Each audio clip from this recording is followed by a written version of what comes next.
Hello, everyone. I'm very excited to be talking to you today about LiveOps and its role in a multi-platform environment. If you have any questions, please let me know, but we will aim to go through them at the end of the presentation as we have limited time. So let's begin. A bit about me. So my name is Alex, and I currently work at Scopely as a senior LiveOps manager. In the past, I've also worked at companies like Gameloft, also in the same field. And as you can see, I'm very passionate about this subject, hence today's topic and presentation.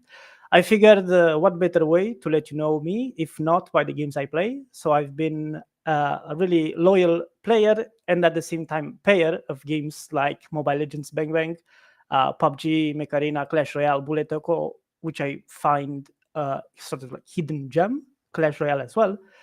And I really, really love and enjoyed Days Gone, Witcher 3. I find myself always going back to it. No Man's Sky, Farlight 84, which is actually a really fun battle royale. And I play from time to time also a lot of Destiny 2 as well as Warzone. Um, that's about me and my gaming experiences so far. So let's go back. Cool. So in the title, we had two keywords there. We had LiveOps on one hand, and then we had multi-platform. Let's start with LiveOps. To have a good live operation system, it means you should know what the design and plan is. You should know how to do this, and you should also know how to deliver and host meaningful and customized content of what I like to call EOPs, which stands for events, offers, and promotions. The end goal here is to improve the overall player experience, right? At a very high level thing, for developers, these live operations, they're constant services to improve the ROI of the project. But for players, they are a fresh stream of content to help support their engagement and interest in the game and to help build a long-term relationship. Cool. So LiveOps has three main roles. Others could say it has 2, 5, or 10. For me, specifically, with my experience, I only think it has 3. First is the creation part, right, of the meaningful content, what we just discussed. And in order for you to nail this, you need to know your players' needs and put them at the center of your operations. Will they like the new battle pass design? Is it really in accordance with our player audience demographics and needs? Things like this. Second thing is engagement. You need to build exciting, enjoyable events that connect multiple features and drive player interest, enhancing the overall gameplay experience.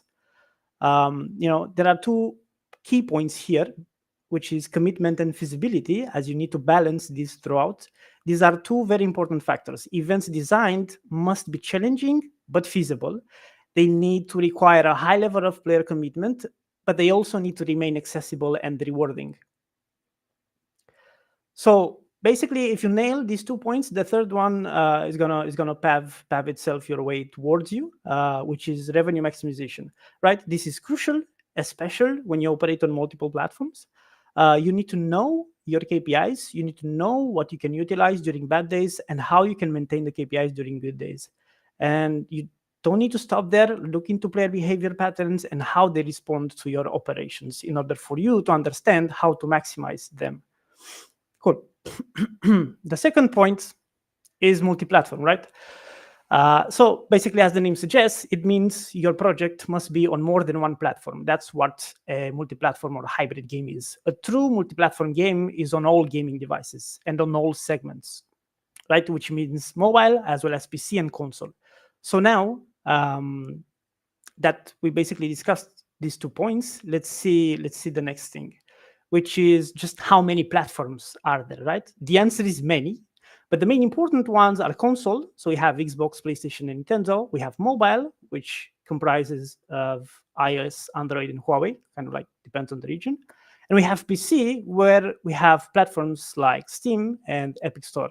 We will be focusing generally on the mobile segment, console and PC, with a higher applicability of for Steam. Cool. So let's just have a quick look at some data, so we're all on the same page here. A cool look into the US market share per gaming device was done last year by the guys at Kevuru Games. So these are the end results with respect to what are the leading video games and what do they choose when they want to play something.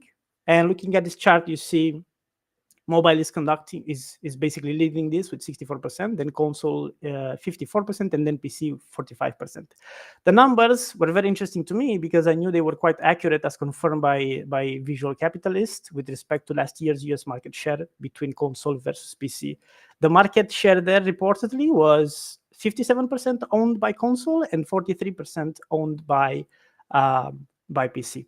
Looking at the longer perspective here, we experience a setback in revenue, global revenue between 2021 and 2022.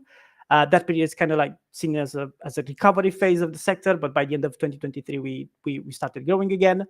The strongest growth, and this is the main takeaway here, we saw last year compared to previous years, according to Newzoo, is the PC game segment, right, which increased by 8.4% year on year, and accounted for 22% of the overall market, which is quite impressive. Here's an interesting global takeaway, again related to the ratio of the mobile users, which is still 3-1 Android to iOS. And when it comes to PS5 and Xbox X and S market share, the distribution is more 66 to 34. I think this number was given by Microsoft to us 1.5 years ago at a conference, but back then I think the ratio was actually even more higher for PS. I think it was somewhere between 70 to 30. So Xbox caught up a bit in the meantime. So what can we take away from these numbers, right? On the mobile side, the market is clearly matured and at the same time saturated. You could say overly saturated, but it's still a powerhouse and it's still a dominant segment, right? But based on this data, it doesn't really look that good. But here's where the potential lies, though, in trying to go cross-platform, basically, and benefit off of it. Console segment is steady but growing still. Nothing really to mention here. It's that forever race of the next-gen consoles. We'll see what's going to happen this year with PS5 Pro. Browser games are still there. It's still kicking.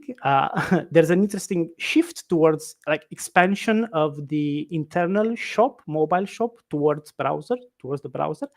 Obviously, there are some isolated cases here, but these happen as they have a high return due to tax savings from other platforms. Very interesting trend that we started seeing, I think, since 2 or 3 years ago. PC benefits the most out of these trends, out of all of these trends, because on one hand, they're benefiting from console publishers releasing games on their end, and on the other hand, they're basically becoming a house of live service model games. Cool. So what does this mean, right? Well, everything that we discussed up until now leads to one point, which is platform convergence, right? Which is the ever-increasing appeal of becoming a multi-platform game. And especially now, as almost half of the gamers enjoy playing games on more than one platform. This happens of a lot of reasons, but more so because, cross-progression and cross-play functionalities, it's much easier nowadays. Also, you have libraries and accounts on multiple devices, and you get the best experience shared across platforms. You're also maximizing your reach as a company to new audiences, covering all the player needs, right? And this is very important. Just imagine you're playing the game on a bus, like a quick session to collect your rewards, and then at night you stay on the couch and you're grinding on the same game, but on PlayStation, right? How cool is that? Of course, to achieve this, it's not really easy. You need a strong marketing and communication strategy. You need a unified LiveOps and monetization strategy. You need stronger development tools because the console games require longer development cycles, and all of this will drive costs higher. But how does this translate to LiveOps, right? Well, the thing is, it basically takes the game to a new level. The engagement opportunities are expanded.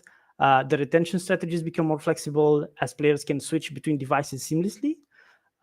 You can synchronize the content updates across platforms, meaning every player gets the same experience regardless of where they're playing or what they're playing.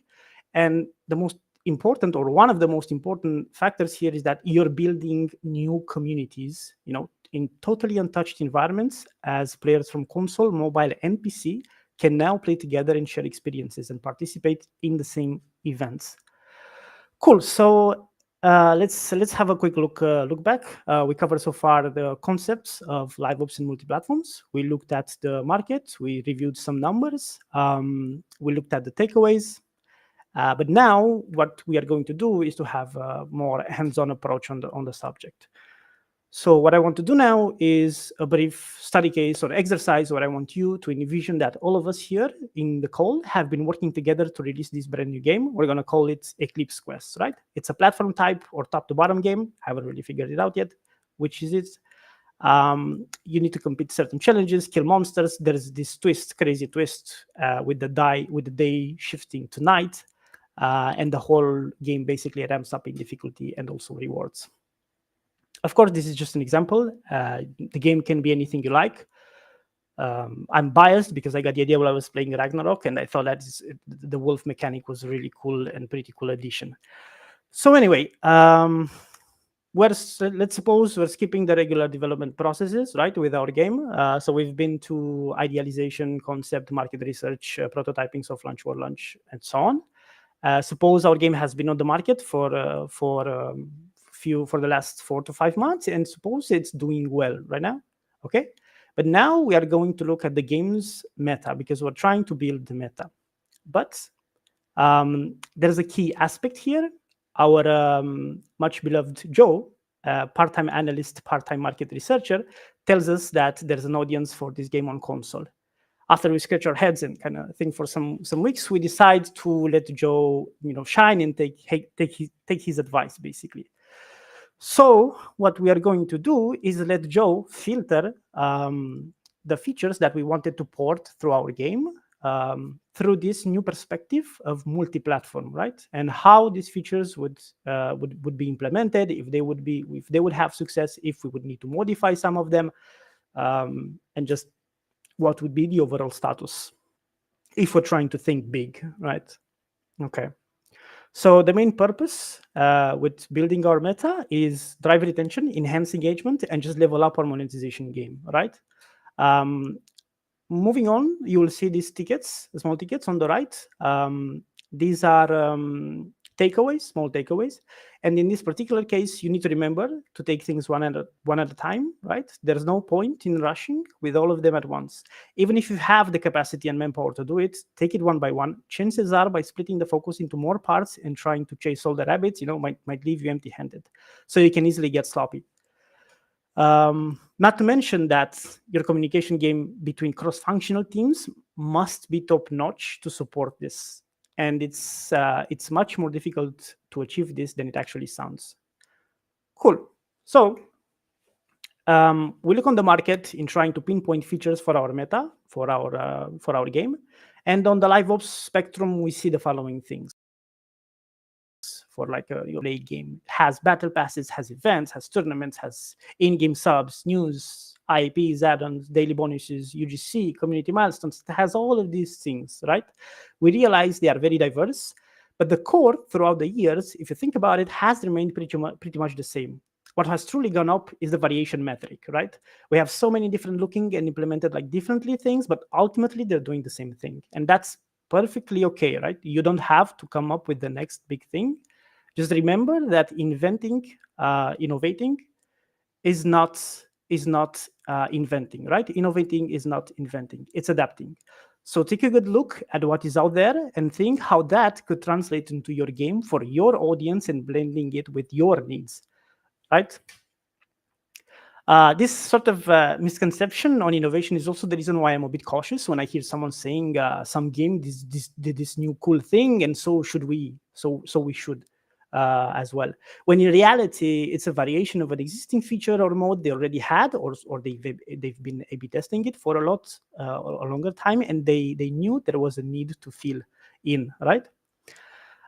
This applies to everything: features, approaches, modes, as well as anything new on the trend or on the current trend and on the market. To give you a good example, let's have a look at PUBG, right? I found this to be very funny. Metro Royale basically is PUBG's takes on Escape from Tarkov. The image you see on the left is a screenshot that I took, I think, in 2021, I was so amazed by the mode, but I didn't understand anything because the first experience was very weird and it felt like off. I didn't know what to do and I didn't know what was the main purpose of many things. So the whole vibe, it was a bit it was a bit off. I think it was removed and then it got back up. It's been throughout the game, on and on for many years. I think since it got introduced. But I think in the last year or so, they've started running in at about like two months intervals, and now it has a dedicated section in the unranked section. So my point with this is that in the meantime, throughout these years, they've added new weapons, they've added specific items, they've included progression loops and missions, they've added zombies, they've combined multiple modes, they run themed seasons. It's just crazy, right? But they never stopped because they knew if they would tweak it enough and adapt it, eventually it will work. And nowadays, as I mentioned, it has its own section in the unranked mode. And they've been doing pretty cool stuff, pretty good job. I love it. Okay. So what we are looking for in our features, right? And we're looking for two main things. We're looking for a short-term hook and a long-term interest. This is our bread and butter. This is what we're looking for within all of these features that we want to adopt for our game, right? And let's discuss a bit about this page, right? Because we had all of those features, but it was kind of crazy. So let's just bucket filter them and put them in the respective areas.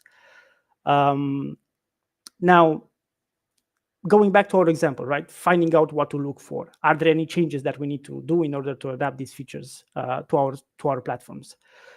So what we're going to do now is to have a closer look at each of these area and try to explain how that plays a part in a multi-platform ecosystem, right? So let's start with monetization.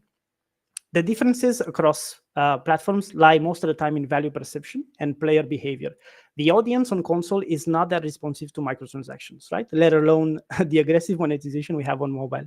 Of course, mobile is the realm of all possibilities where only your imagination is the limits because the segment is very permissive.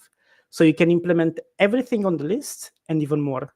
Steam, even though offers kind of like high degree of flexibility, the audience expects very transparent pricing and practices. And features like loot boxes, piggy banks, or other kind of like similar mechanics are not generally very well seen.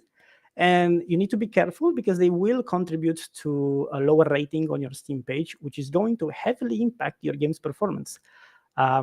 It's also worth mentioning that the Steam community values modding a lot. This is also the reason why UGC is a good component to add here, but that kind of falls into another category unless, of course, you want to monetize it, in which, of course, I highly don't recommend to do this. On console, everything is different, from the audience behavior and expectations with respect to microtransactions and aggressive monetization tactics to the implementation of these features in the game, all right? So, of course, things like piggy bank, in-game subs, loot boxes, they're very difficult to implement. I'm not saying they're impossible, but they're very difficult to implement because each console platform has their own certification processes and very, very rigorous and well-established guidelines with respect to the behavior of these in-game features. Let's say you want to change the drop rates of your gacha, right? You can't. You need to communicate this beforehand, like with months in advance. Or let's say that tomorrow you want to release a new low SKU offer on mobile, for instance, for reconversion, right? You can do that on mobile. You can do that even today, but you can't do it on console. It takes up to even 2 business weeks until you're able to release an offer on console, right? It's because console is an environment that does not allow for planning errors or mistakes, as the flexibility is simply non-existent, right? When you do the plan, you don't do it for 1 week, you do it for a month, ideally for 2. Subscriptions, in our case on console, are next to impossible. That's why you need to take advantage and register to platform-specific features like the Game Pass and Xbox, like the Game Pass on Xbox or the PS Plus on PlayStation. And remember that you don't have to have like a premium game to be featured there. You just need to craft a nice add-on, a nice IAP with a clear value proposition, and try to convert the players that are already benefiting from those special subscriptions, because they will see the offer and basically for them it's free. The shop management also kind of triples on console because now you have to account for for your storefront as well, the external shop, which comes with every console and is managed using their own tools. This shop contains all of your in-app add-ons, and oftentimes it's kind of mandatory to have it there as well. So you can just have it in the in-game shop. You need to have it in this outside shop as well. And to do this, it takes a lot of effort. Because of the reasons, of course, and many others, the monetization on console oftentimes values the virtual currency more than the IAPs. So the push feels more organic and embedded. You don't put your weapons and skins on real money, you put them on hard currency and let the player decide if they want to buy it or not. So the goal here is to make your value proposition clear for the console player, as they expect a more premium experience as opposed to mobile and Steam. Of course, there's no like unique formula, but there are free-to-play games on console with 3 IAPs and games with 15 IAPs on console at the same time. So you just need to test it. But even that, just bear in mind that even testing is difficult to do. Social and community, here I've put them both together because if you have like a powerful community-driven game, that can easily influence your in-game engagement. Both of them are crucial in a multi-platform environment, but there are some caveats here and there when it comes to things, for instance, like technical capabilities. The main point here, what you need to have in mind is that mobile players prefer simplicity. They prefer shorter sessions, frequent updates, and quick interactions. PC players, they are more for those complex systems like clans and resource sharing and deeper objectives, things that have depth. Console, the thing with social community and engagement on console is that they prefer simpler but intuitive interfaces, right? Prioritizing basically social tools and communications. You need to take advantage of voice chat, party systems, social hubs, things like this. When it comes to events, the key point that you need to take here is to align the event strategies to platform update cycles, right? This is very important for console because they offer impactful content in that environment. Whereas on mobile and Steam, like you're already doing this on a much frequent basis, because to do an update, to release an update on mobile and like a quick hotfix, it's much simpler and much faster than to do it on console. We have retention. Obviously, this is, I would say, the king when it comes to building sustainable player bases. And the takeaway here is that these platforms have unique behavioral patterns that must be taken into account. Things like daily bonuses, login calendars, in-your-face aggressive communications work really well on mobile because players expect already these mechanics as the market is dominated by them. And simplicity in most of these cases is going to be enough for a casual player to return to your game. You can utilize this on PC as well. Steam is receptive, but you have to be careful to how aggressive you are, because here you need to like A/B test with different formats and see if this works for them. They generally prefer longer sessions as well. But again, you have to be careful because every negative experience on Steam might easily translate into negative review, which again, it's very important for your game on Steam. On mobile, it works well, sort of. It works well. PC is also. Console is a bit different again, as the audience is split into multiple cohort types. Some people only play for 2-3 hours a day after they finish work, Others play only on weekend because they don't have the time during the week. Others play whenever they remember they have a console or whenever they get bored, and the effort needs to be worth it. It's much easier to pick up my phone and open the game from the notification bar than to get up, go to my console, turn it on, wait until it loads, browse through the games while I ponder on my life decision, right? It's the experience is very different. And also console is much more secluded environment, which with much higher barriers to entry, but that does not make it a blue ocean. In fact, just like mobile is a red ocean, I like to say that console is a red lake because the competitive factor comes oftentimes from internal environment as a result of powerful or innovative updates in already existing and present games, and not so much from the external ones. As again, it's not as easy to release a console to release on console as it is to release on mobile. So going back, mobile reacts very well to daily rewards, while PC and consoles player responds better to milestone or event-based incentives for consistent retention. So there you have it. It's a full quick run through of a multi-platform deconstruction into the main 4 areas of the game. We have monetization, engagement, retention, and the social part. I know we covered a lot of things, and we went through them quite fast.